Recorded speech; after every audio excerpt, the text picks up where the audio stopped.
Hello and welcome to Champ Select, your go-to competitive Legends of Runeterra podcast. I'm Alex, as per usual. Joining me are my two co-hosts, Noble. Hello. And Hugh. Hello. As you can tell, we just can't seem to manage to get the three of us in a room together at all this summer. Everybody's awful busy, so we've got Noble calling in back in Alaska. How's Alaska treating you? Pretty good. It's nice up here. Not quite as hot as Washington was, which is definitely feels like a blessing. Yeah. That was pretty brutal for a bit there. It's good. Preparing for my 2-week-long road trip. I'm going to fly to Virginia and then drive back to Washington, all to pick up Nico. You all might better know him as Time, and he is going to be my new roommate, but I have to go fetch him from Virginia. All the way across the country, yeah. Yeah. Bit of a drive.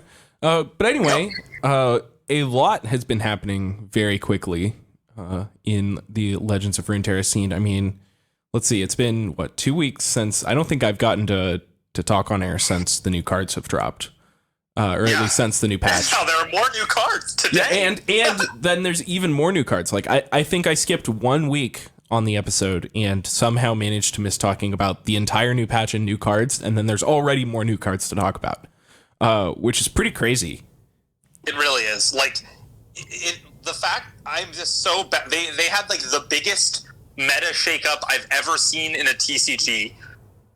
But I mean, besides like I guess like standard rotation in like Magic sets and stuff. But that's very different. It was like the biggest balance patch I've ever seen, and 3 new champions, a bunch of new cards, and then 2 weeks later they're just doing it again. This feels like back to the old Wild West of LOR. Yeah, I had no idea what the real best deck was in the meta before these new cards dropped. Like, it felt like, there were points where I would go up and multiple times on different days, like the top 8 of the Masters ladder would have 8 different decks or whatever. Like, people absolutely had not figured it out yet. And now there's even more new cards. And I mean, even if they don't really shake up anything, the meta is still like so great right now, it feels like. Absolutely. I've been loving it. Yeah, that's just my gush back. It's just like all the decks are so much fun, like even if a couple things are a little bit too strong, which it seems like some people are saying, but people always say that, and honestly, it's felt great to me. Like, And I played. Yeah, I've been playing so much. Well, not in the last. Basically, in the week after the patch dropped, the week before our last episode, I played so many sick, random, different kinds of decks.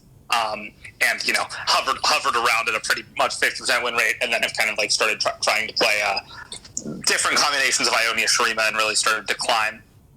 I'm looking at an action list that was just given to me, and I'm just kind of perusing it right now as we record, and it has Ren Shadowblade in it, so that's cool, I guess. What? Really? Yeah. Wow. Yep. When I put in the chat, hey, does anyone have a good list? I was given something with Ren Shadowblade. I am immediately suspect of that list. That card seems fine. It did get buffed, right? It's a 4-mana 4/3 with quick attack that makes dudes. Yeah.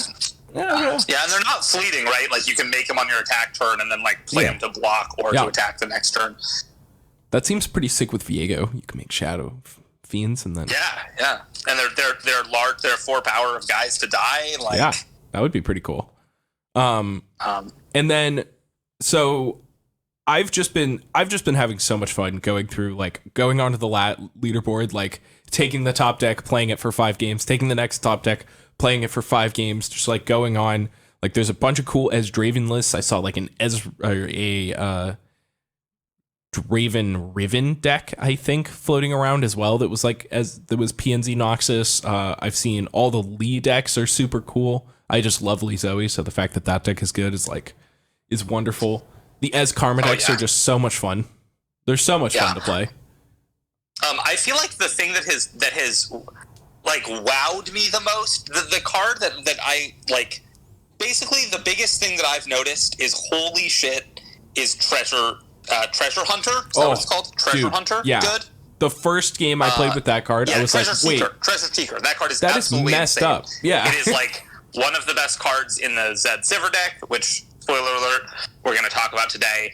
It is very good in Thresh Nathis and was it basically kind of like replaced the Dune Keeper role of just being like the Shuriman one drop that is just absolutely insane. It's so 5 is so much damage for an ephemeral creature because like in order to not essentially chump away your creature, you have to take 5. 5 is so much, most of the time that card is just a 1-mana 2/1 that eats your opponent's creature pretty much every time you play it, and a lot of the times it just hits for 5, and it's so good. It doesn't even have to be a good creature. It could it's you got it for free, so like you got it off your 1-mana 2/1. Yeah, you don't really care. Your 1-drop did that. Like that's so sick. Yeah, you can if you pay 2 mana to trade with like even just like the worst case scenario is like it's like a Vile Feast token or whatever. Yeah, and it's just like that. It just ends up playing so well. Yeah, and that's like the absolute worst case scenario for it. And the amount of times my opponents have 2 units developed, and then I've just like played the Waking Sands, and then they just like look at this 5/2 and are like, well, I don't want to jam any of my random creatures into it, so I guess I'm not attacking. Like that card blanks so many attack steps. It's really so good. I was in shock. It really like, is. That was one of those like I saw it and played the first time, and I was like, wait a second, I don't have a 2-drop. I'm gonna take 7. Oh my gosh! Yeah, absolutely. It's like the Doomkeeper 1 mana get decimated, but free. Yeah, it's pretty sick. So, that card is playing really well. What other Shurima Ionia decks have you been playing? Because there's been quite a few of them floating around. Have there? I played a good amount of basically all of my climbing has been done with either Zed Sivir or Aziralia. All of my positive stuff. I've played a good amount of other things, but they've ended up net neutral between all of them. Some of them were better than others. Some of them went 2/4 and some of them went 4/2 or whatever. But all of my playing a deck to climb. Have we all made it out of plat by now? Yeah. Okay. Yeah. I'm in Diamond 1 as. Oh wow. I've just been chilling in Diamond 4. I am still in plat. I'm in like plat 280 LP or something. Yeah, climbing on out of there. I've just been playing. I've been playing a bunch. I was on like a family vacation reunion type thing. Oh, I see. Spoiler alert: it wasn't the most high octane vacation, so I had a lot of downtime to play some LOR on my phone. Yeah, totally. So I was doing a lot of that, so I guess we want to talk a little bit about some specific decks in the meta today, and one in particular kind of caught our attention, and that is the Zed Sivir deck. So the history of this deck, as far as I know it, is Steve Rubin Zoo. As you may know him on the ladder, he's like a really good Masters player. He's also the lead dev for Legends of Runeterra. Basically just smoked people up into Masters extremely quickly, as he does every season, with usually a sweet deck, and this time it was Sivir Zed. And it's this Shurima Ionia deck with a bunch of combat tricks and like some Ruin Runners and Rock Hoppers and like Young Witches and elusive tricky stuff. And it's Merciless like this, Hunter. yeah. And it's really good. It's so good. It just feels like you can do so many things with this deck. I mean, I know that, people have been playing it. You guys have played it. What are your initial impressions on the deck? It's clearly very good, very powerful, and I hate it. It's just a little too, I think the list hasn't been optimized yet, or like the list that people have been coming up with all sorts of stuff to put in this deck. And interesting. You hated in it, like, not you hate playing against it and think it's great. Like, you just, like, don't think it's very good right now? Oh, no, I think it's an excellent deck. I just don't like playing it that much. It feels a little inconsistent. It feels like that. I've had several games where I just sort of, like, mold to, like, 3 combat tricks and, like, a 3-drop. Yeah. And which is, if that 3-drop happens to be Zed, you're not dead in the water, but like sometimes it's just like you have a Merciless Hunter and like 2 Twin Disciplines and something else and like a Ghost, and you're just like, well, this doesn't. Oh yeah, you can definitely not come together because you're playing so many like combat tricks and stuff to protect your champions that it can really put you in a spot. Yeah, I totally see what you mean. And it's also just a very, very difficult deck to play. And I know I'm not playing it properly, like completely by any means. Like I'm definitely bad at the deck still because it's just hard to pilot. And it is, yeah. It really is, yeah. You know. So I mean, I do think that you're right about the inconsistencies part of this deck. It can struggle if it doesn't draw creatures, which is usually been a characteristic of these kind of spell-based Ionia decks for like basically for all time. You know, if you don't draw your relevant pieces, the things you want to buff, your buffing plan is going to be kind of bad. But I've found that this deck does a pretty good job turning other cards into respectable win conditions. I mean, Treasure Hunter goes a long way towards being a 2-for-1 in just a value grindy game.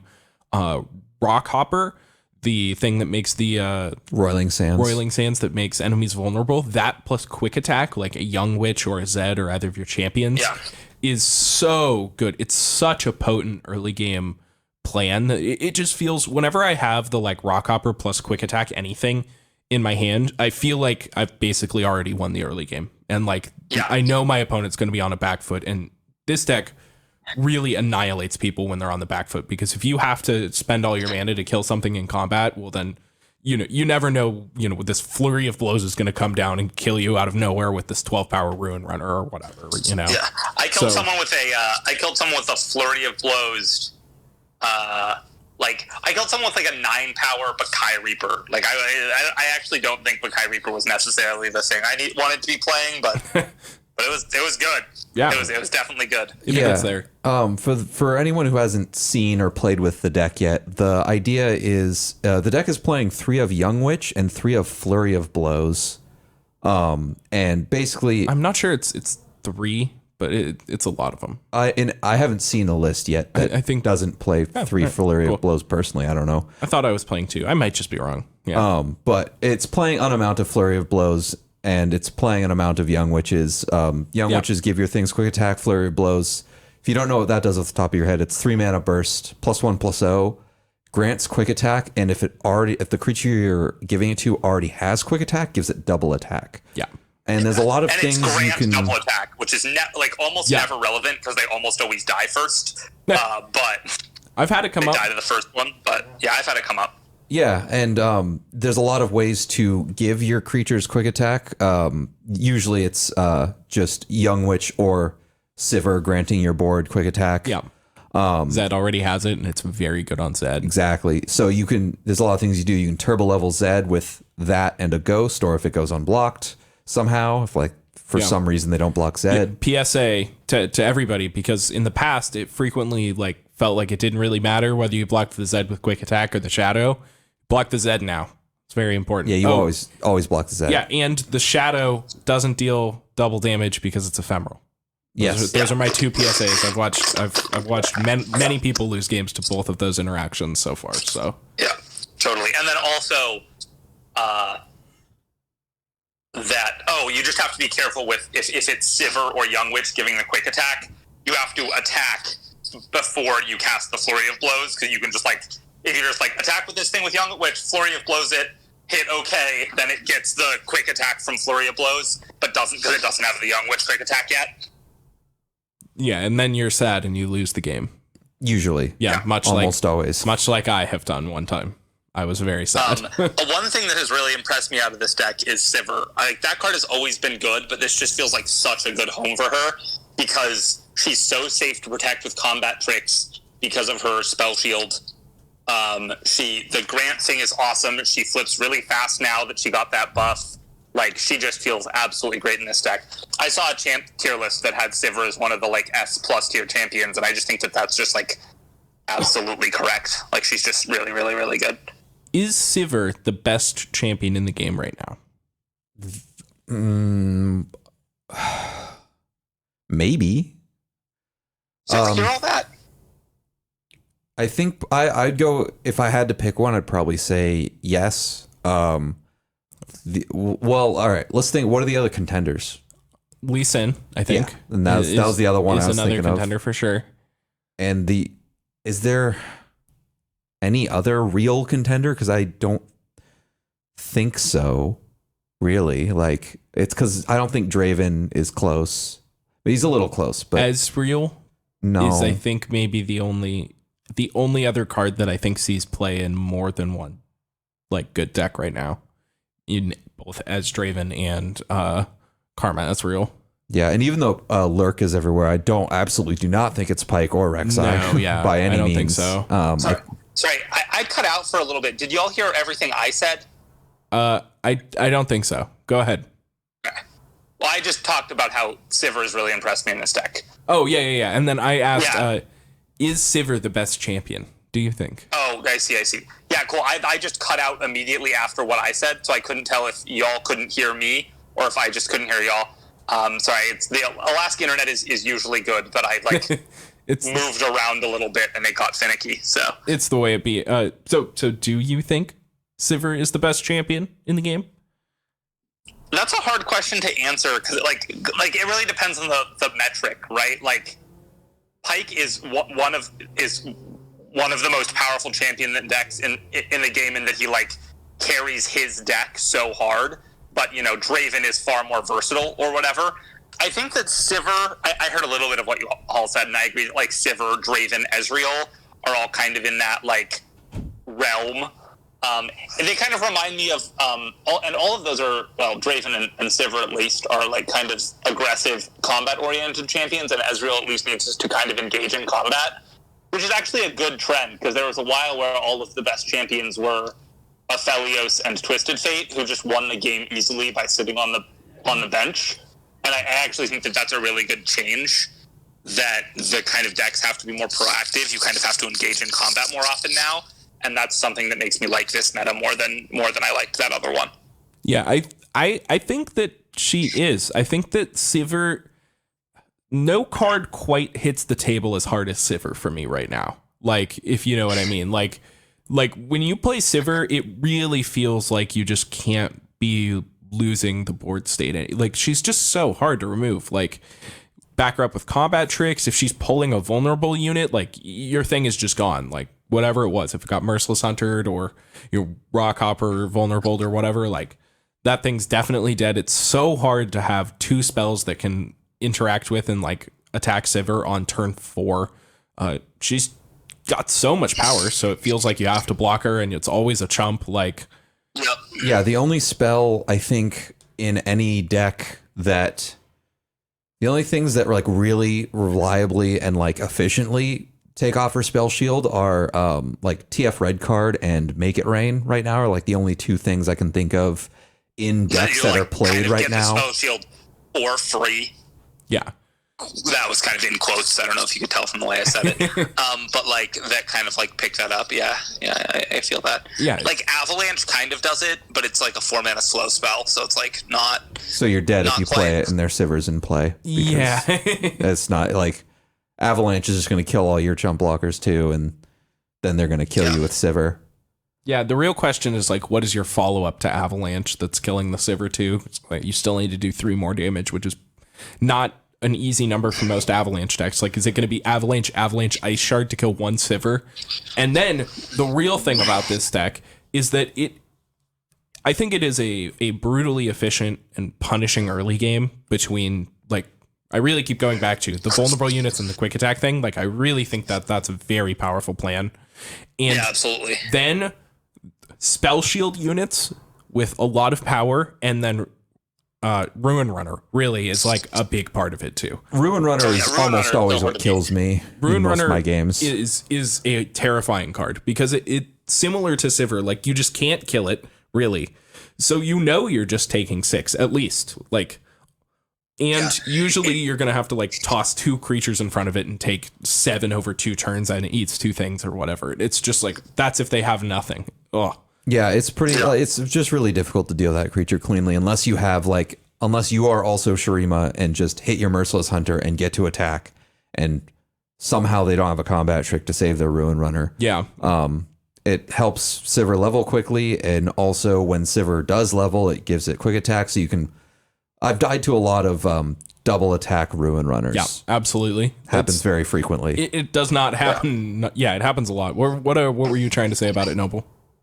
Oh yeah, just that the card is like so powerful. Shurima just has at this point, between Treasure Seeker, Rune Runner, Merciless Hunter, and even things like Rockhopper and, you know, obviously Sivir, just has like these good units that are just so good on rate, so hard to interact profitably with. And then you add in like Shapestone that you're getting to like trigger off of Rockhopper and now Akshan, right? That is this package that just works so well together. Especially with Ionia's like Flurry, Twin Disciplines, like oh god, I've played so much of that card. Spirit's Refuge is the other card that I was thinking of. And like Deny and stuff, like it's so hard to interact with your board, but then you also get to back it up with all this protection. And like the amount of times I've had people like point some removal spells and then get blown out because they tried to eat my quick attack unit, but I just had like a Twin Disciplines or whatever, and just get to do these massive blowouts. Yeah. This blowout turns. And I've noticed that the mirror is very much decided by... That was the other thing. As soon as Steve Rubin started playing this deck and posted about it, it was everywhere. Yep. I don't know... This is a bug that people joke about, but it happens to me a lot, where, like, the first game I queue up with a deck, either it's a new deck or I just reopened my client and queue up with it, is a mirror like a weird number of the times. And it might be some confirmation bias and like everyone playing it, but that I've run into that. But I played a good amount of the mirror, and it just feels so decided by that early game of this like weird, vulnerable quick attack chess match with like these like trying to line up your tricks and play around which ones they have and all that jazz. Which is really interesting, and the mana is like so tight in those early turns. So like, and you can it can bleed if you misplay it to your like 2 or 3 of your units getting eaten over the course of the first 4 turns, and it's like very swingy based on who has the quick attack, the quick attack token. I guess we should say. So I have and when yeah. Oh yeah, sorry, I didn't mean to cut you off. Finish. I just said who has the quick attack token and like when, but that's all. Yeah, that matters a lot. So I think that this is like a very real like tempo deck in Legends. Oh, totally. I think this is like one of the cleanest examples of a tempo deck. It's basically playing just the most efficient early game creatures, trying to combo them together into like, you know, mana efficient synergies with like quick attack and vulnerable to quickly take advantage of the board. And its creatures are just so much more efficient than yours that even if you have early creatures to keep up with, eventually you're going to have to like pull off the gas and spend some more mana on a spell to try and kill Zed or whatever. And as soon as you do that, absolutely, you know, then I can spend my 2 mana Twin Discipline or whatever. You played a Noxian Fervor, you know, because you couldn't afford to get hit by Zed. Like, it just always makes you flinch first. And then as soon as it does, it's just going to be ahead of you on mana for the rest of the game, it feels like, until they run out of cards. And that's like kind of the light on the end of the tunnel you're looking for at the other side of this deck. I think most of the time is like just trying to hold on for long enough to grind through all the things. But a lot of the times, I mean, you just get smoked out of nowhere sometimes on like turn 5 by Ruin Runners with double attack or whatever. And they don't have a ton of card draw. I've seen some people leaning on Preservarium. Yeah. But you can definitely run this deck out of cards, make it protect too long. So Cosmic, being wonderful, Cosmic Plays on Twitter, released a patch 2.11 first look at Sivir Zed. It has a 54.1% win rate. His list had like 2 Preservariums, some random one of like Inspiring Mentor, and then 3 of a lot of the creatures we talked to. He's actually playing 2 Profiteer, which is kind of interesting, but like 3 Flurry, 3 Disciplines. But just mostly the deck that is best against this deck is TF Swain, which has a 61% win rate against it. But most of the other matchups are pretty good. It looks like Ezreal Karma, we have a 63% win rate against Sivir Zed. The same is true of Turbo Thralls. Feel the Rush has a 60% win rate. We have a 60% win rate against Lee Sin Zoe. We have a 58% win rate against Lurk. We have a 57% win rate against Sivir LeBlanc Reputation. We have a 55% win rate against And then, like, you know, Azarelia, Esdraven, Pirate Burn are all kind of shades of equal. But it's pretty clear that this deck, you know, exactly what we were talking about, like the Make It Rains and the red cards to freely pop some of these spell shield units, and then just a lot of removal spells is how Swain TF manages to pull through. But even just the P&Z Mystic Shot, Get Excited, Thermo Beam package is just not quite enough. They just trade too badly against the spell shield.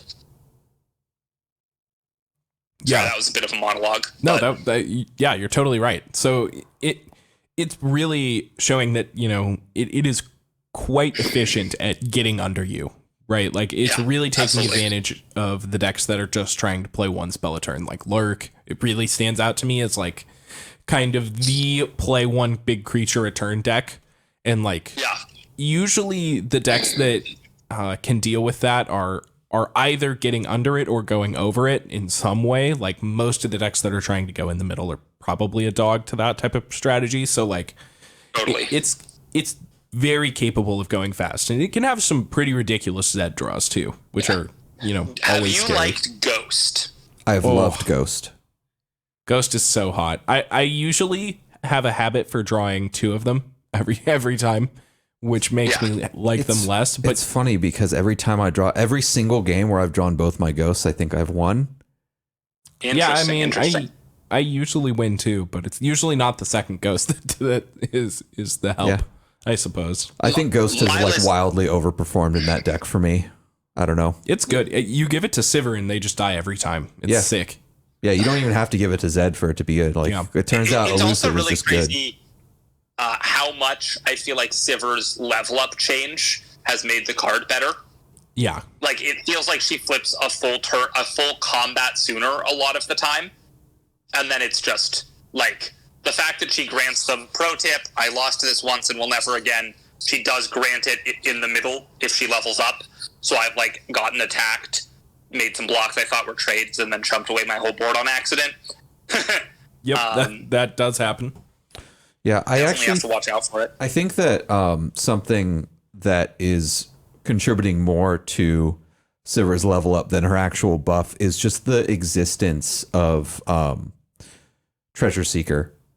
Just that card existing in the metagame. So much. Yeah, and it's just an extra 5 points towards her level up that you were just never getting before, and it matters. I don't know. I think it matters more than we realize. There's no good way to like really test this. I also think measure this. That Zed being a 3-drop that they're using contributes a lot too, because like there's no other 3-drop that's going to put 6 points on Sivir's and if you Shadestone him, which I've done before combat when attacking on turn 3 a lot, it's 12. Zed really goes a long way towards flipping Sivir too. So I think it's a combination of Sivir's level being brought down and the efficiency at leveling Sivir going up that's like really kind of making a noticeable effect in how fast Sivir levels. And man, Sivir's so good when she levels up. The whole board, like every time Sivir levels up, you just win the game, right? Like pretty much, it's like almost every time for me. Yeah, probably. So what do y'all think? Have you really liked Zed? What do y'all think about Auction? Like, I'll admit, I started like, I've won most of my recent games with just the like good Shurima beatdown plan stuff, and haven't been Zedding people as much. But that's just because of like, I don't think that's indicative of relative power. I just think it's because like it's the half of the deck I've been drawing. I think if you removed Zed, the deck wouldn't suffer as much as it feels like it should. I've definitely, I don't know, maybe I'm weird. I think I've won more of my games with Zed than I have with Sivir, but I see a lot of we see a lot of people cutting Zed for Auction, and yeah. And sorry, for like let's just read Auction, because we didn't get a chance to last week, and this card I put it into play earlier today, and earlier today I mean in the game that I played half before we started recording and half after we'd already started recording. Like it just took him being in play to quite totally grok what he does. He's one of the one of the champions in a long line of champions that feels like it started with like kind of Aphelios, where they just like make cards that have a bunch of words on them and have a bunch of words on them themselves, and they like make cards that have words that make cards, which is like there's a lot of words. There's a lot going on with this card. This a lot, yeah. So he says he's a 2/2 with quick attack. He says when I'm summoned or strike, summon a Warlord's Palace, which is a 1-mana relic, or advance it 1 round. That is a countdown 8 relic that is not collectible, so you cannot play it without him, so it's only from his thing. And then create a relic of power in countdown 8, create a relic of power in hand. When you target allies, advance me 1. And then, so the thing that it creates is a 0-mana focus spell that's ephemeral that says pick 1, predict then draw 1, summon a Sandstone Charger, or grant all allies +1/+0. So these are all effects that are like worth about 2 mana usually. So that's a pretty nice value. And then when he transforms, he says when he levels up when Warlord Palace has finished its countdown. And then when he transforms, he says when I'm summoned, level up, or strike, summon a Warlord's Horde or advance it 1 round. And Warlord's Horde is another 1-mana relic, or 1-mana landmark with countdown 8. Create a Sentinel's Horde in hand. When you target allies, advance me by 1. So they do the same thing. They just create a different card after. And it casts either the Absolver's Resurrection, a Fount of Power, or a Shield of the Sentinels, and they're all focus spells. One says, grant all enemies vulnerable, and then create in hand a 0-cost copy of the strongest allies that died this game. So very powerful effect. Draw 2, your cards cost 1 less, or granted your champions everywhere spell shield and +2/+2. So definitely he's very, very nuts when Warlord's Horde goes off, and he doesn't need to still be alive at that point. Yeah. So those are some game-winning effects for sure. Yeah, absolutely. And like I said, that's a ridiculous amount of words. But the gist of it is, when he's summoned or strikes, it counts down, and then it has regular countdown, and it's countdown 8. And then they both say, when you target allies, count me down 1 as well. So he wants you to be striking with him. He wants you to be targeting allies, and then it will eventually just count down on its own, and then it gives you some pretty powerful effects. Yeah. I played a game or 2 with this card earlier. He felt pretty good. He leveled up quicker than I'd expect, like turn 5 or 6, and based on watching streams and talking to other folks who've been playing it, that seems like around the area. And he's quite good when he levels up. So what have y'all been thinking? Have you played against it, played with it? I haven't gotten the chance to play any games with him yet, but I did play 1 game against him. I'm at this point still a little skeptical that he'll be better than Zed. Yeah, that makes sense. Yeah. I think that Zed's really good, and kind of always feels like people, like a new thing comes out and people want to like put it in because Zed's kind of boring and a little fragile. And, I agree he's a fragile, but he is a really powerful payoff. And it struggles for me to imagine that action is really going to be that much. Just the body being 1 power smaller is like kind of a big deal, especially in the curve, where it is nice that Auction into Merciless Hunter works out really well. So that's kind of nice, but I feel like Rockhopper into Zed is like one of the most powerful starts you can have in those decks, because it's such a pinch on like, if I play my thing, it's going to get pulled by Zed and killed. If I don't play my thing, my Zed's going to, I'm going to take 9 and the Zed's going to flip or whatever. Like it's a really and like tight the bind. Other thing that I've noticed that happens a lot is if they play a thing in, you can just pull it with the Rockhopper and then flip your Zed, and that has worked out for me many a time. Yeah, and being really good. The thing about Akshan is that like it feels like a card that you really need to play 3 of, because he's so like self-reliant. Like it feels like the type of card you're going to want to play on turn 2, make a thing. He'll probably die by the time that thing goes off. Be able to play the second one to make the Warlord's Horde, or whatever, because that's the one that's going to win the game, right? So like it feels like you want to play 3 of this card, and he's so much better on turn 2 than any of the other turns, right? I think. Yeah, totally. Absolutely. Because you want to get that landmark to start counting down. Yeah, but my inclination is that I would like to play not 3 of this card to be able to still play some number of Zed or whatever, but that the fact that he just doesn't really fit that bill for me is kind of a problem too.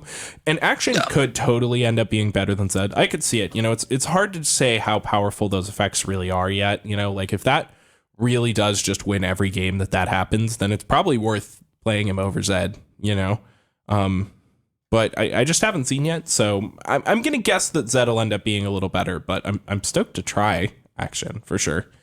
Do you guys think he'll be? Do you think he'll be any better, Hugh?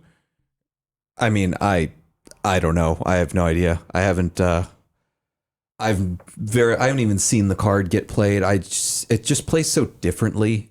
It's completely different than Zed. I don't know how. Yeah, it's such a hard. I don't know card how to I evaluate. would compare the two at all. Like they don't fill a similar role in my mind, even remotely. Like he just comes down, makes his landmark, and because Zed is there to be a heavily tempo oriented, very aggressive body that trades up almost always, or gets mystic shotted. But now that we have twin disciplines, we can deal with that. To shape stone. We have all sorts of stuff to stop that from happening. And then Akshan's just a 2/2 with quick attack that makes an 8 countdown 8 landmark that generates value. That way generates in the future. Some amount of value, and then flips him, and then you get to make the better one that generates really good value. And it just feels like completely different plans.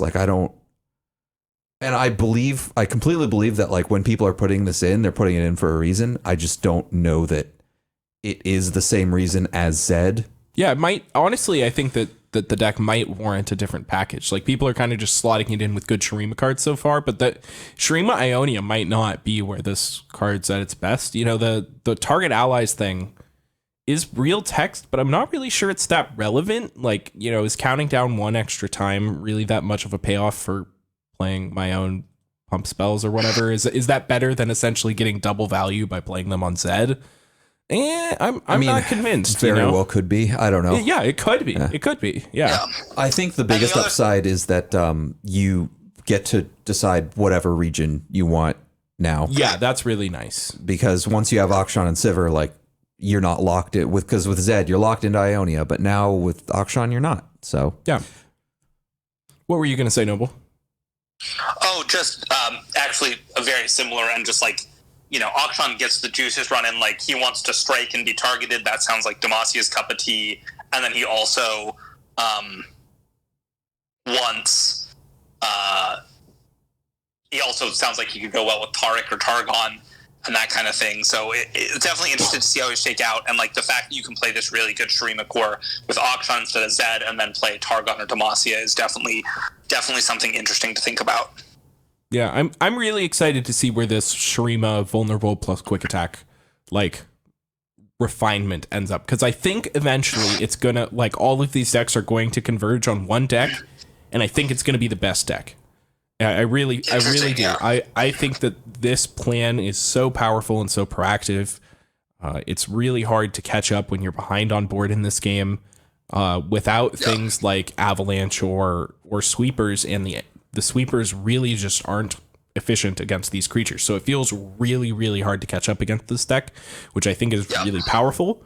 And I think, but I don't think we have the best version yet. I think we're still a few cards off finding, exactly where that's going to line up. Absolutely. Yeah. It's definitely the first time in this game, I think, I've ever actually felt that we have a real tempo deck. Yeah. Every other tempo ish deck has felt like I could always kind of, I don't know, crawl back a little bit, but I feel like every time this deck gets a little bit ahead, it rolls over. Yeah, it takes every tiny advantage and magnifies it by so much.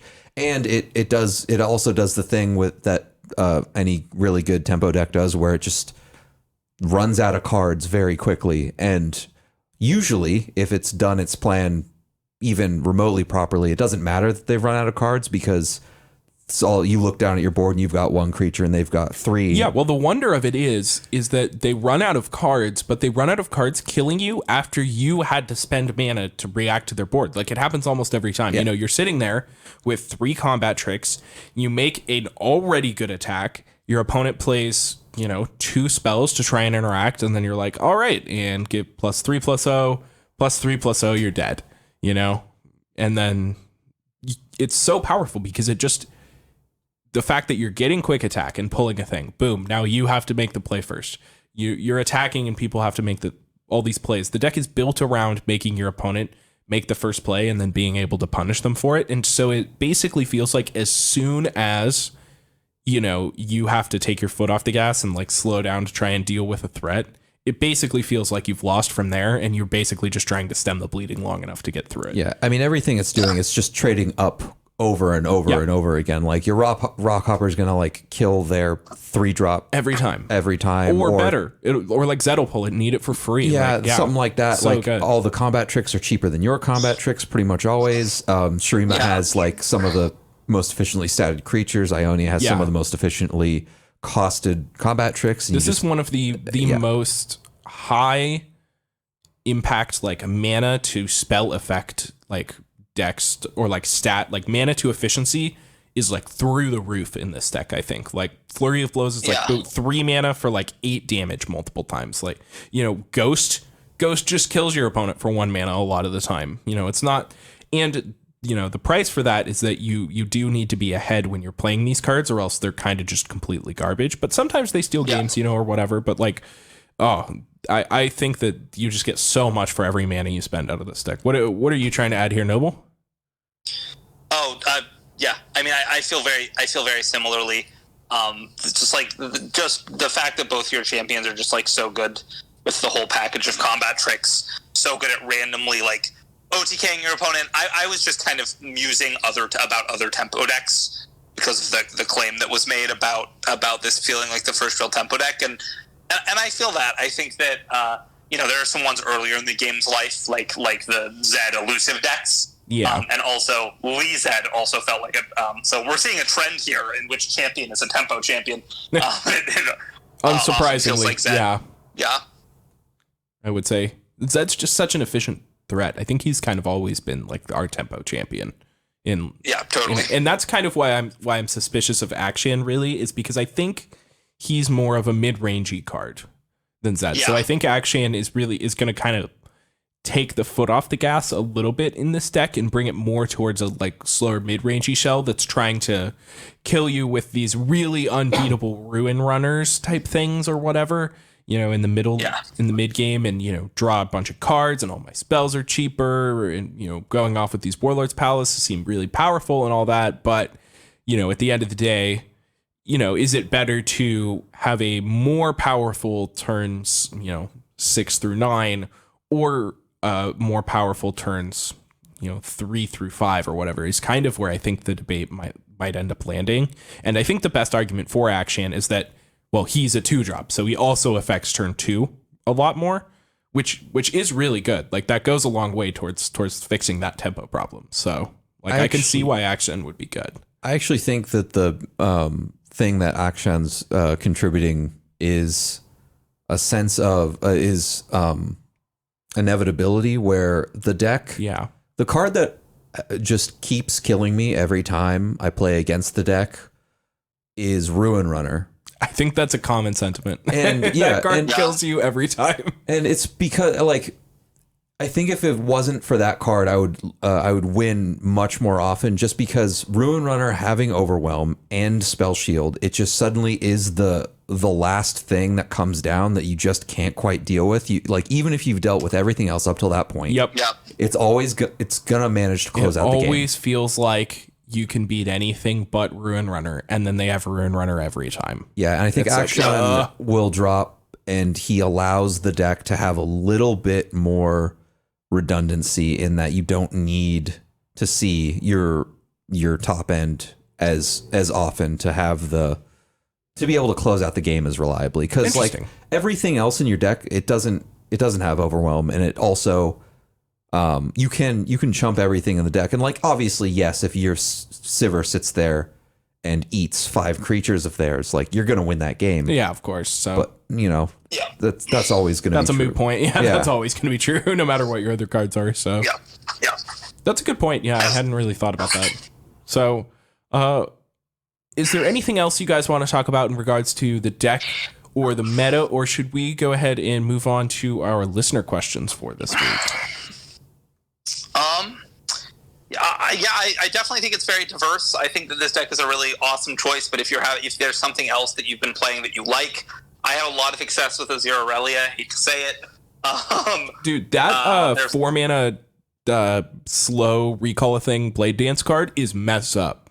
Real quick. Absolutely. Yeah, that card is messed up. Yeah.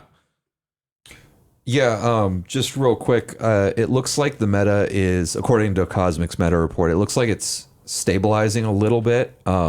Lurk is sitting at the highest by a lot still, but it's not I haven't seen Lurk in a while. Yeah, I think it's I think it peters out as you get higher and higher in ranks, and it just gets less people are playing it the higher you go. I think it's more of a thing in the lower ranks. As far as what I've seen, I don't actually know if that's true, but it's still 14% Lurk and then 7% Pirates, 6% Turbo Thralls and Sivir Zed, 5% Reputation, which is LeBlanc Sivir. Yeah. And then 3% for Shen, J4, and Swain TF, and then 2% for Ezdraven, and for some reason, Echo Zillion with a whopping 43% win rate, which I don't just stop. So that deck just got a huge buff in that people are going to want to play Ashkan, so they're not going to play Zillion, and so that deck might be good now. Why? What? Okay. Okay. The buff being just that do anything people else. might be no longer tricked into playing Zillion. But they will, because Zillion says projectile and Akshan doesn't. Like, that's not... Zillion's sick. Yeah, I guess. Yeah, the whole everyone's... What you're trying to do in that deck is, like, turbo level Echo, and it's bad. But It's anyway, really bad, yeah. we don't need to talk about how bad that deck is, because we can see with its 43% win rate, it's 43. really, really, like, we've talked about how, like, It's so 48 bad. or 49 doesn't mean it's necessarily bad. 43 means it's definitely It's definitely bad, yeah. And it stayed at that since, like, release. I don't think that deck has had an above 50% win rate since it's existed. It No, it hasn't had hasn't. an above 45, I'm pretty sure. Yeah, that deck is absolute garbage. Do not play it. Yeah. Yeah. And, like, if you are playing that deck and you have a 60% win rate with it, and that's maintaining, like, I guess you should soldier on and wait for the other people who must have, like, 30% win rates to slowly drop off, and then you can prove that your deck is good, but it's just bad. Yeah, it's bad. Yep. I've never been impressed with that deck. Never been scared. Never played against that deck and been scared of it. It manages to lose every game, I think. Just one of those. Every time I'm playing against that deck, and I think to myself, wow, this is the time. I'm finally going to lose to this deck. And it's, I'm getting crushed in the mid game. Every time they've got a Zillion in play for 9 turns. It's just a matter of time till it flips. Every time I think I'm going to lose. That deck manages to find a way to have so many bad cards in it that I managed to crawl my way back into any game with, like, Ruin Runners or even just, like, Treasure Seekers or whatever. Like, they just cannot deal with the amount of value. So Yeah, it doesn't even really draw cards either. Like, it predicts cards. And that doesn't... That's not the same as drawing them. Especially when you want to predict into a predict to, like, maybe, like, respin and then you just... Like, when you just, like, miss on your predict, you're just, like, so sad every time, because then you just sit there for the next entire turn cycle knowing the card on top of your deck is bad instead of having some amount of hope. Yeah. I'm pretty low on this deck. Yeah, anyway, we can move on, I think, at this point. So anyway, any other last points before we move on to our listener questions from you guys? Great meta. I'm loving it. But yeah. Yep. Yeah, I love the meta too. Any meta where Pirates is tier 1 is a good ladder time for me. That seems pretty reasonable. And Lee Zoe, like, yeah. Yeah. Oh yeah. It's a huge dream. Meta. And as Karma, like, poof. One last thing that I wanted to say is that I'm just incredibly excited to play tournaments in this current meta. going to be awesome. I think there's going to be just so many possibilities. We actually had someone in our Discord win a tournament with. Oh yes! Congratulations to Karenol. Shout out to it was Karenol, right? Yep. Congrats to them. Yes. On a well-played tournament. And they had a pretty cool lineup, including Sivir Zed. And I'm going up to try to find it now. Yeah. So they played, I believe they played. I think it was Sivir Zed, Ash LeBlanc, and I can't remember the third one. Yeah. I'm hunting for it now. Yeah. So well, regardless, the tournaments are going to be sweet, I think. So I'm really excited. Yeah. And I definitely remember from the last seasonal, like, a big thing where I was struggling with was tournaments. So like lineup preparation specifically. So I'm going to I've been playing every gauntlet, and I'm going to make sure I'm playing like a lot of these community tournaments this season to try and like really focus on tournament prep and tournament lineup and stuff like that. Cause I feel like it's still eluding me. So I'm looking forward to that. Yeah. And I want to see, okay, so I hope these cards end up being good. Yeah. Yeah. Cool. All right. So on to listener questions. Our question of the week comes from Sna Info Blah, and they ask, why is it so hard to get out of plat this season? Maybe you talked about this last week, but my memory is bad.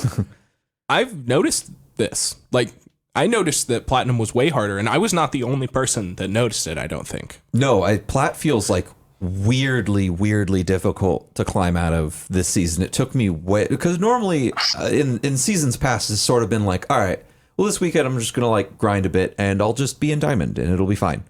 This time it actually like took work. I had to stop having another thing going on my other monitor, and I had to like look at down and grind it out. I had to look at the screen and pay attention every game and be like, all right, I gotta stop trying to. I'm one of those people who can't even listen to music if they want to focus. I just need to be paying attention to what I'm doing. Otherwise I will miss things. The amount of times I've dropped my MF on turn 3 when they played a rock hopper and it just dies. It's a lot. I've done that so many times, and it's every single time it happens, I almost just concede on the spot out of shame. But it's bound to happen. Yeah. I have a theory for why this is. Okay. So when the season resets, this is probably common knowledge, but for those of you who may not know, the season resets, you get placed into a lower rank based on your previous rank. So if you were in Masters, you get placed into Platinum. If you were in Diamond, you'll get placed into Gold. If you were in Platinum, you'd get placed into Silver, etc. So all of the Masters players get placed into Platinum at the start of the season. So Platinum 4 is where all of the highest rated players started. So that's no different from every other season. So at the start of every season, you should expect Platinum to feel basically like Masters, because you had to have been in Masters for the very least the first couple days. Yeah, for at least the very bit. But last season saw record low play rates, and I think that only the real grinder, like normally there's a lot more players, and I think that like the real hardcore grinders were the people who were in Masters last season. Like they're the people who've been playing the longest, who are the best usually. So I think that like you could actively notice the difference in skill between the Masters players from last season and the Masters players from seasons ago, which I think is kind of interesting. That's my prediction. That's actually a really good point. I thought about that. It also makes sense that later into the season there would be better players around because they demoted to Gold and have been grinding through Gold and then to Platinum, whereas in past seasons, a week in, most of the players who were going to climb to Masters quickly and got reset to Plat 4 are already in Diamond or Masters. Yeah. If that makes sense. Like, so some people that are very good will have a longer climb. Another thing that I wanted to say is just like, because the meta was so new, because there was so much shake-up, so many good things, you know, it's a lot harder to know what's good. It's not like there were 3 great decks and you just like played them and climbed. Like, there was a ton of experimentation going around. You might have got tricked to playing Echo Zillion a little bit, to have some fun. Yeah, but that one was easy to get tricked into early in the season, true. You know? Yeah, I mean, it was like, cool. The deck is cool. Like, yeah, and they're just like, there's just so much going on. It's a lot easier to kind of end up, you know what I mean? Like, yeah, absolutely. With like you run into with a less defined metagame playing good decks, you're going to run into random counters more often. You're going to run into variants. You're going to run into cards you haven't seen before. And all of that kind of compiles to make it a little harder to get out of. I also think there was a general learning curve to all the new decks that we're all playing now. You know, as Real Karma, most of the community hasn't played as Real Karma before, or in a very long time at the very least. So, and it's not an easy deck, right? There's Lurk. The community has never played that deck. I think it's a pretty hard deck. Like, you know, like Lee Zoe, hard deck, like, you know, for the community that's trying to learn it. You know, there's, you know, when there's this many new decks because the meta got shaken up this much, there's less familiarity. So, you know, the players have to learn more. And that's true across the board for in general. But I think that can lead to a lot of the players in Platinum who are good players feeling like the game is much harder because they're noticing themselves making more mistakes while they're learning too. So, you know, like while you're trying to learn the decks, the games can be like literally harder to play. I think that probably plays a small role in it too. At least I noticed for me, like I punted way more games, which, you know, every time you punt a game, you're going to like go down and it can contribute to feeling like you're getting stuck in Platinum for longer. So I feel like that, I don't know. It feels like that would have kind of an opposite effect almost if people are like more people are experimenting. Like I get the argument that you're going to run into random weird counters more often, and that does happen. Like I've definitely run into some bizarre lists that like just happen to have cards that consistently like beat my deck. But like there's plenty of other people who just like I just sort of settled into playing pirates and it still was difficult. Like it wasn't, I was just like playing a good deck that is much better now that Make It Rain got unnerfed, that I've played many times in the past and have tons and tons of reps on. And it was still difficult. Like it didn't, I don't know. It was hard. Yeah, it was hard. And I don't know. It feels like the other players' unfamiliarity with the metagame should make things easier rather than harder. That's a fair argument. Do you guys have anything else you want to add before we move on to our next question? No. Alrighty. All right. The next question is from Dragon, and he asks, "What is your favorite card of the new cards revealed for this mini expansion?" I'll go first if I can. Viego for sure. Like, I love the like make a dude every turn. Like I just think that is such a powerful and cool effect. It's been done a lot in previous games. I've pretty much always liked the like engine generator cards because it usually means that you can play one creature to stabilize the board and then play a fun like, you know, draw go-y style with a bunch of removal spells, you know, baiting people into you. And that's one of my favorite play styles for games in general. So I just have a general affinity towards cards like these. I'm not sure if Viego will play like that at all or anything. But at the very least, his flavor seems really cool, and so I'm pretty excited to see what he does. Okay, go ahead, Noble. I think actually, so I forget what it's called. I think it's called like Scattered Pod. That Ionia the card. whale. It's like a 6-mana 5/5 with a tune, and it says when like on play, you get to tutor for either slow, fast, or a slow spell, fast spell, or a burst spell, and you get to choose what it is. So you can do a really cool toolboxy thing where you can play like your only slow spell as Aftershock, and your only fast, and then like fast spells being like Mystic Shot and Get Excited, but then your like burst spells being like Combat Tricky or something, and then you can kind of like pick and choose what you get. And I think that's really cool. A really cool build around ye potential. That card's really cool. And then it also says Enlightened. I have Elusive, and it's a 6-mana 5/6 with a tune. Yeah, so it's not 5 mana. It's a 6-mana 5/6, and like it just has a good body. It's defensive. Like Ionia does not get effectively 5-mana 5/6s. Like I know that it has a tune, so that like I'm chopping a mana off for it. So, like that's a very good rate. It closes out the game. I think the card's cool, and I'm kind of excited to see where it could see play. Yep, I think it's really good. And it's not like broken or anything. Like I'm not scared of it. No, for sure. I'm not sure where it's going to see play, but I hope it does. It seems really powerful. Like, It's just a good body. It draws a card. Like that's kind of everything I want. It's just a big Zap Sprayfin, and Zap Sprayfin is sick. Yeah. So it's not that much. It's not that much more mana, and it's much bigger. Like it's only 2 more mana, and it's way bigger, and you get way more selection. Like, card's real.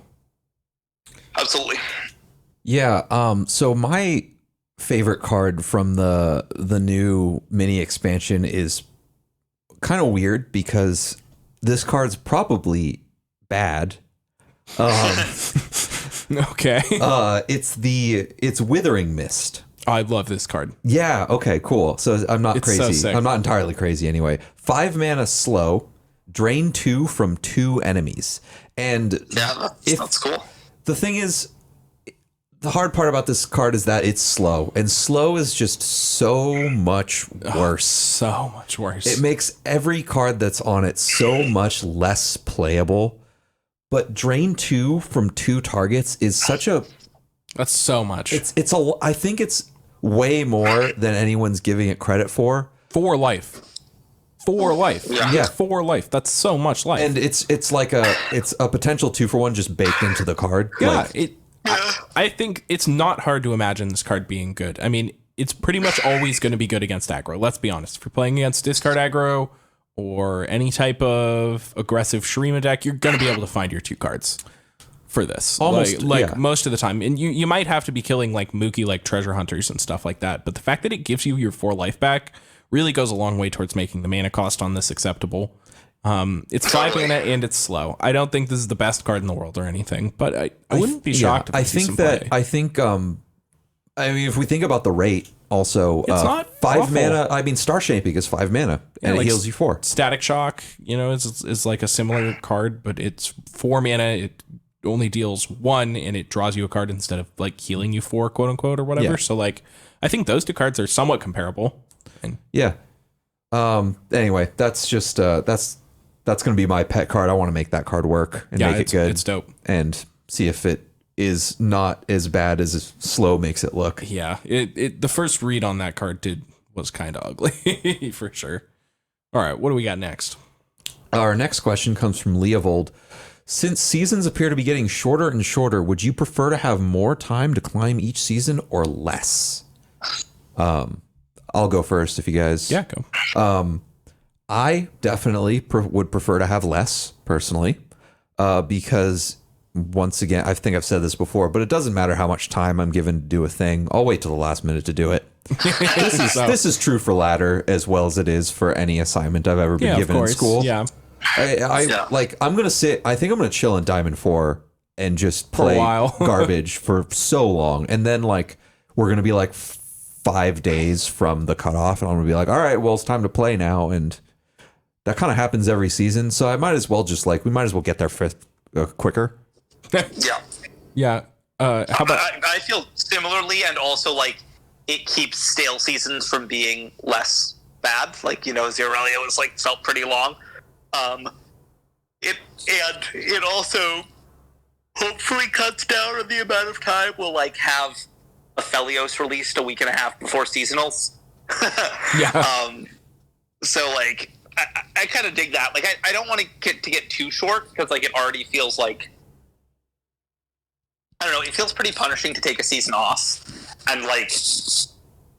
So, when they are shorter, it's going to line up that you basically need to take a season off a little more often. But maybe that's fine, especially if it becomes a little less punishing to take it off. Yeah, I don't know.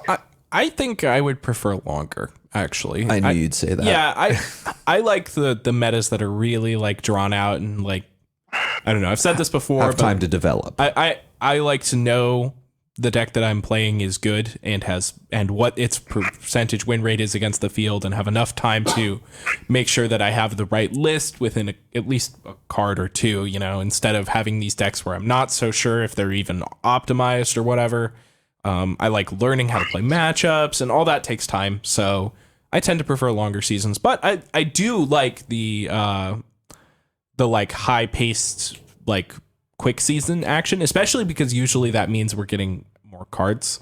So like things are changing faster, which is like, I basically would never vote against getting more cards quicker. So at the same time, well, like maybe I'd prefer longer seasons in theory, but in reality, if I'm getting new cards every time, I'm just going to be so stoked that I'll be happier that way anyway.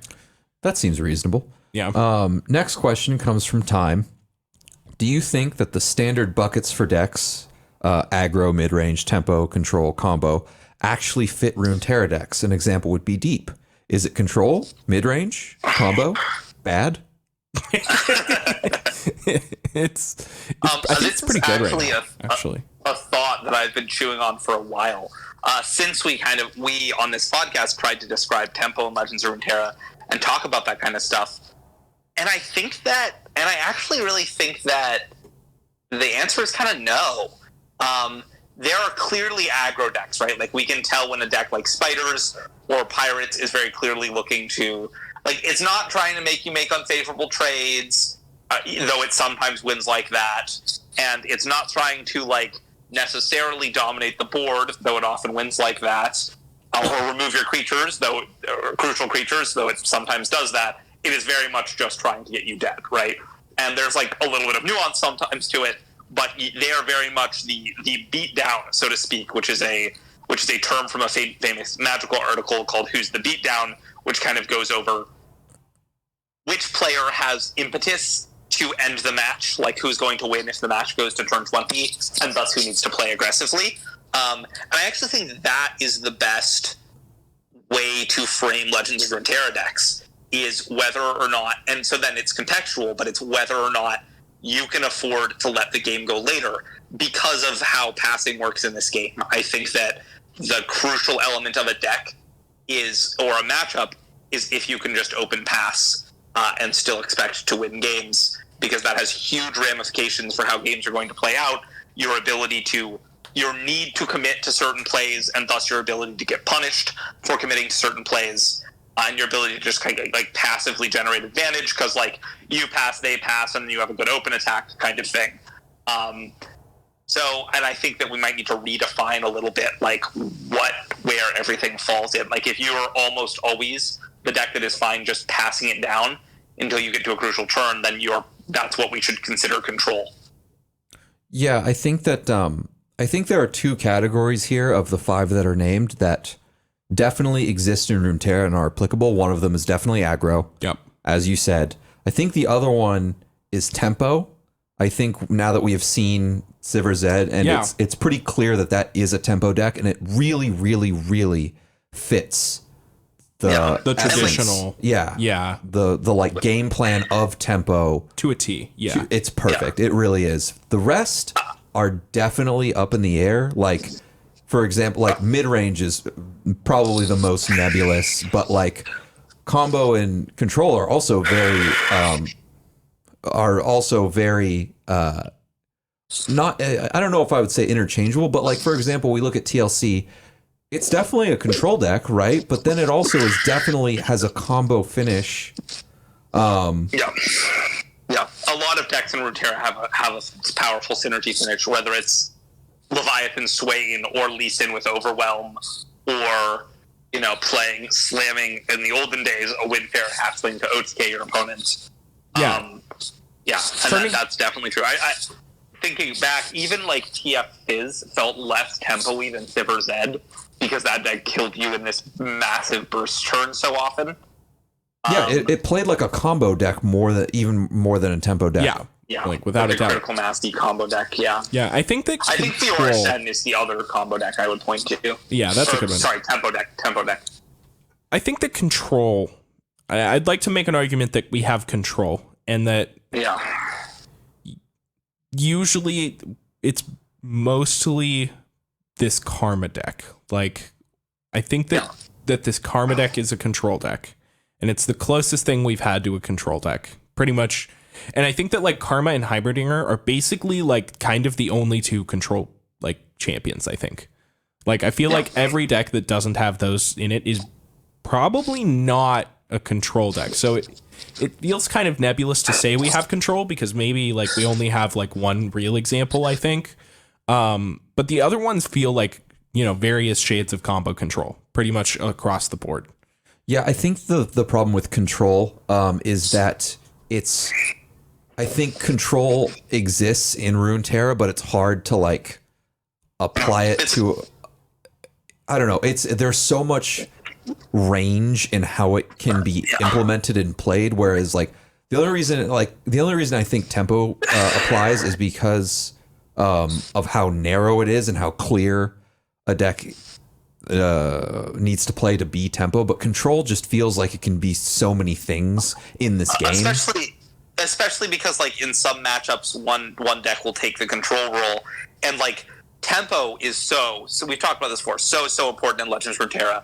Like getting control decks, like the job of a control deck is really hard because it's very easy because of the way priority works, at a shields down moment, a big unit to come down and then attack you, and you don't have the way to answer it at fast speed, especially with a lot of like threats like Rune Runner now having Spell Shield. It gets even harder.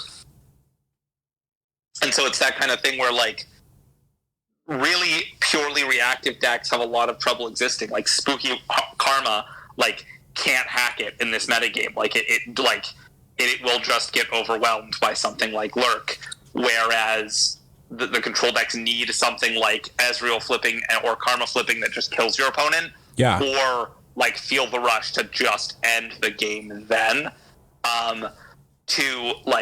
To be able to compete, and their job needs to be survive to the payoff, not exhaust all of your opponent's resources necessarily.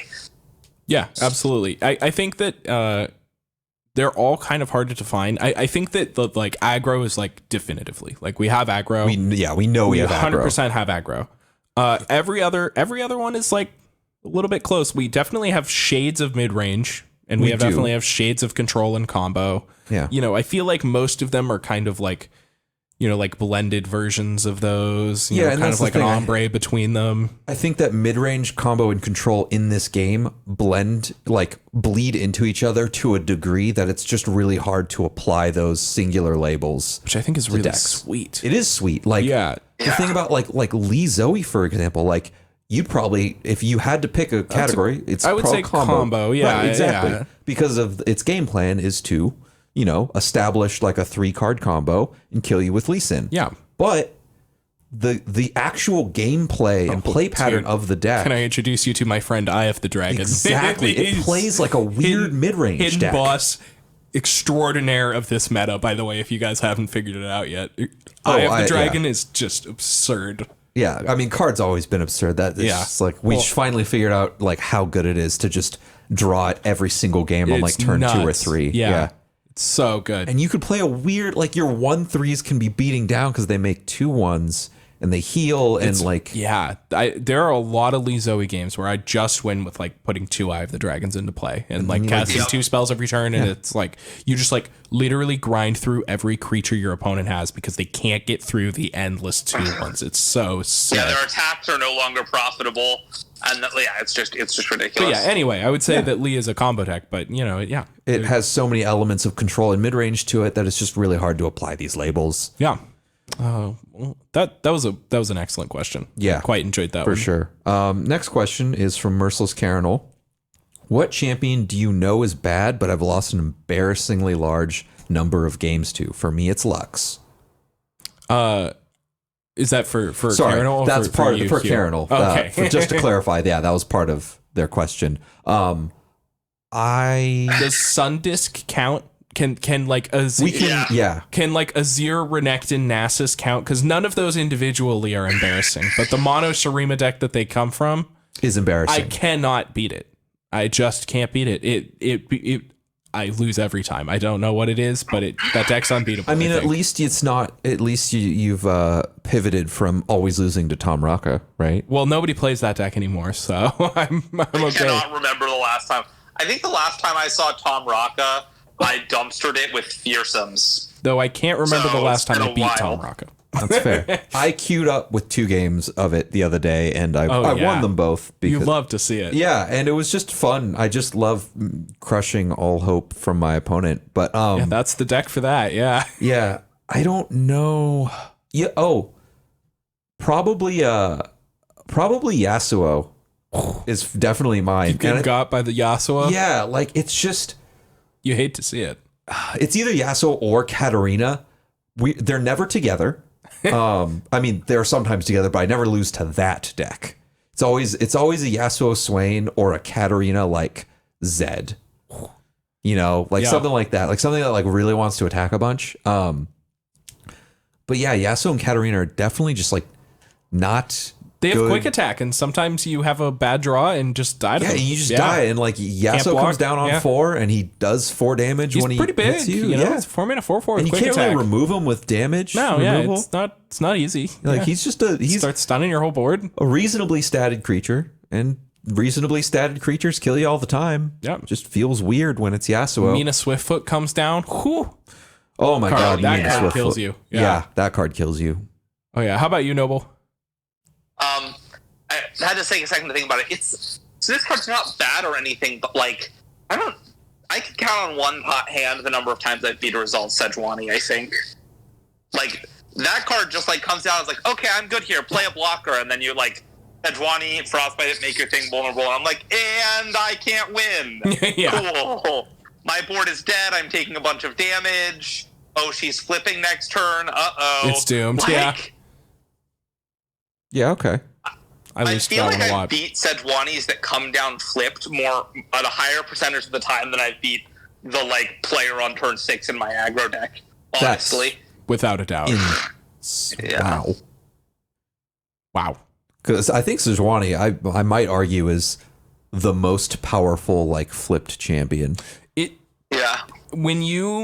It feels so bad for like Lee Syndex like in particular. That's whenever I think about Flip Sejuani, I think about Lee Syndex, and I have a real habit for playing Lee Sin against these Sejuani decks because I really like to play my Lee Sin decks in metas where they probably shouldn't be, but it's completely unwinnable because you can't kick the Sejuani to kill it because it gets frostbite every.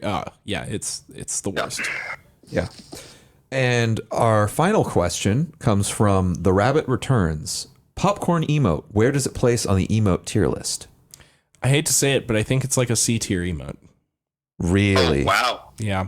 What a hot take. One of Alex's hottest takes that will go down. What do you think it is? Go down the worst. You think it's like S tier? Oh, I don't think it's S tier by any means. I love it, but I don't think it's S tier. A or B, maybe? I was going to say B. Yeah, I think it's C tier. I'm just a little lower on it. Yeah, that's fair. I was gonna say B because take's not that scorching, not as scorching as that delicious popcorn. I say B because it's just got emotes have so much competition now. Yeah, it's a high bar. It's a really high bar. It's hard. Like I don't even hard to make the cut. Like I love the Azir Salt emote so much, and I like almost struggle to put that in S tier. And like it's totally arguable for it not to be. Like it's I think the only emotes that are like inarguably S tier are like the Garen emote. That one is so good. It just is S tier. Yeah. I think we have to agree on that one. I also feel like the Jinx emote and the oh god, what was the other one? The Jinx emote is good. Jinx emote, Ezreal sweating is very good, even though I don't own it. But the Zillion, it feels like Zillion, Jinx, and Garen are my S tier, and there's a lot. I like that's that S tier. Some pretty heavy competition. But yeah, it's tough. The emote challenge is really hard. I mean, I just can't see myself putting the popcorn emote into my emote lineup anytime in the near future. 6 slots. So as such, it has to land in C tier. Yeah, it's just not going to find a home. I don't think. So, as some of you know, we randomly just like do tier lists. Yeah, we're known to tier list. We like to tier list stuff, and this Friday I am going for when I stream on Friday. I'm gonna whoever joins me. I don't know who will. Oh, I'll be there. Okay, perfect. Yeah. We're gonna settle this meta tier list once and for all. We're gonna stream tier list, an baby. emote tier list. We're making it. We're finally. We've had so many questions. We've talked about it so many times. It's like we can kind of a meme. We can just bring it up every time. And I would like to be clear, like they exist, but this is going to be the definitive tier list. Yeah, like, your go-to meme tier list. Yeah, absolutely. I don't think anyone else has made a definitive emote tier list. No, well, they haven't, and if they have before, it won't be as good. It was unofficial, I think. Exactly. Yeah, and I want to be once again, we did make an excellent husband and wives of Runeterra tier list. It is up on our YouTube. You should check it out, as well as this emote tier list, which will also be up on our tier list, where we made some, might I say, controversial takes on the quality of partner each Legendary Runeterra champion would make. We can leave a little bit to the imagination, but if you want to check it out, get in there. Then check you should. That one out. It was a good time.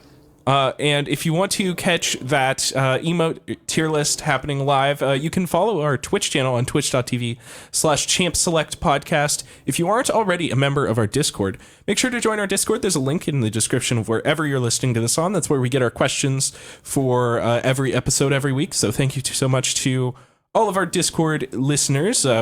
Couldn't do that section without you guys, and it's awesome. And without any further ado, we will see you all on the next episode of Champ Select. Bye-bye.